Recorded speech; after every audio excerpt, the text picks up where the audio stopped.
Esse vídeo é sobre a tabela periódica, né? Então, nessa tabela periódica aqui, eu estou deixando o link na descrição do vídeo, é a tabela periódica do PubChem. Olha, ela é muito útil para você que é estudante, né, tanto de ensino médio quanto de ensino superior. Ela te traz uma série de informações muito interessantes, né? Por exemplo, você pode imaginar que esses elementos aqui pintados de azul são os metais de transição, né? Ah, esses pintadinhos de vermelho aqui são os metais alcalinos. Esse daqui de roxo são os metais alcalinos terrosos. Ah, aí você imagina que você também tem os metais. Você tem os metais da família A, né? Que seria alumínio, galho, índio, estanho, chumbo, né? Qual que é a diferença desses metais aqui pintadinhos de verde para esses metais aqui pintados de azul? Você imagina que esses metais aqui, eles têm os elétrons da camada mais externa deles em orbitais S e D. Esses metais aqui, eles têm os elétrons da camada mais externa em orbitais S e P apenas. Esses daqui são semimetais, né, que estão em verde escuro. Os semimetais têm características, propriedades intermediárias entre os metais e os não metais. E esses pintadinhos de amarelo aqui, eles são os não metais, né? E aqui, por último, né, pintado de vermelho claro, você tem os gases nobres, né? Eles são chamados gases nobres porque eles não reagem, né? Detalhe, o xenônio, ele reage com o flúor, né, para formar os fluoretos de xenônio, né? Mas fora o xenônio que reage com flúor, né, não existe nenhum outro gás nobre que reaja, né? Você imagina que no Brasil, essas famílias aqui, você imagina que a tabela periódica é dividida em família A e família B, né? Você imagina que a família A são os elementos que são conhecidos como elementos do grupo principal, né? A família A, você tem aqui os metais alcalinos terrosos, e esse bloco aqui, né, que você pode chamar de família 3A, 4A, 5A, 6A e 7A, e 8A, né, onde você imagina que o número da família corresponde ao número de elétrons que cada um desses elementos tem na camada mais externa. É muito importante, que você saiba a diferença de metal, não metal e semimetal. Por exemplo, toda vez que você tem a ligação de um metal com um não metal, você tem uma substância iônica, né? Você tem um sal iônico, né? Por exemplo, o cloreto de sódio. O sódio metal, o cloro não metal. O cloro não metal. Então, quando você tem um metal que reage com não metal, o produto é um sal iônico. Quando você tem uma ligação química entre dois não metais, você tem uma substância molecular e a ligação covalente, né? Por exemplo, a ligação carbono-carbono, a ligação carbono-hidrogênio no metano, repara que o hidrogênio é um não metal.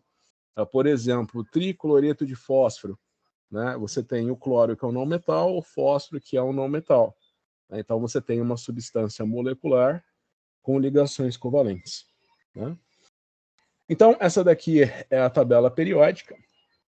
Você pode imaginar que ela é dividida em linhas e colunas. Quando a gente tem uma coluna, a gente fala que é o período, e quando você tem uma coluna, você fala que é uma família. Você pode imaginar que todos os elementos que estão na mesma coluna da tabela periódica, eles estão na mesma família, né? Você imagina que os elementos que estão próximos um do outro na tabela periódica, eles têm propriedades físicas e químicas semelhantes, né? E além disso, essa tabela periódica ela te traz uma série de informações interessantes, né?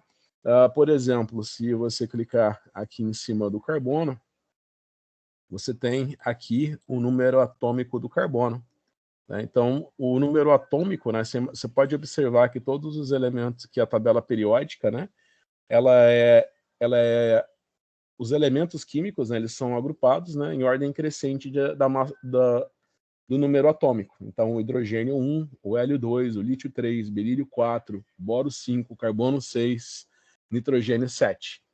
Isso daqui é o número de prótons que cada um desses elementos químicos tem, né? Então, por exemplo, se você clica no carbono, ele vai te falar que o carbono tem o número atômico 6, por quê? Porque ele tem 6 prótons. A massa atômica dele é 12,011. Né? Isso quer dizer que ele tem 6 prótons e 6 nêutrons. Aqui você tem a distribuição eletrônica do elemento químico. Calma que mais à frente a gente vai ver o que representa a distribuição eletrônica. E você tem também os estados de oxidação, que cada elemento químico da tabela periódica pode ter. Né? Então, por exemplo, o carbono pode ter os estados de oxidação +4, +2 e -2. Você tem informações como eletronegatividade, raio atômico, energia de ionização, afinidade eletrônica, o ponto de fusão, ponto de ebulição, densidade e o ano de descoberta. Então, você pode imaginar que alguns elementos químicos, né? O ouro, por exemplo. O ouro ele é encontrado na natureza sozinho, como ouro, né? Porque ele é um metal nobre, né? Ele é muito difícil o ouro reagir com outros elementos químicos. Então, na natureza, ele é encontrado sozinho como ouro. Então, o homem conhece o ouro desde antes da cristandade, por exemplo. Agora, o alumínio. O alumínio é um dos metais mais abundantes na superfície terrestre, mas você imagina que é extremamente difícil você separar o alumínio do oxigênio.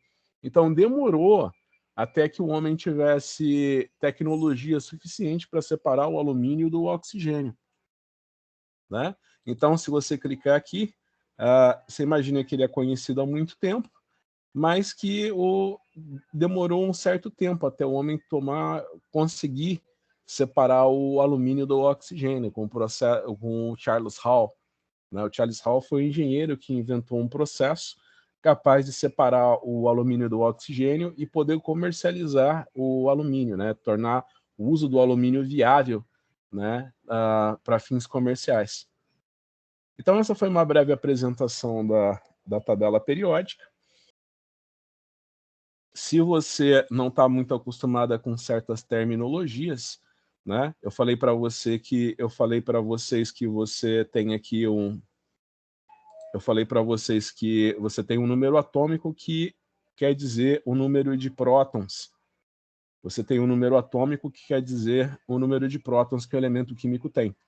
Né? Então, você imagina que o modelo mais rudimentar do átomo que a gente tem, a gente vai assumir que um átomo tem um núcleo que é composto de prótons e de nêutrons.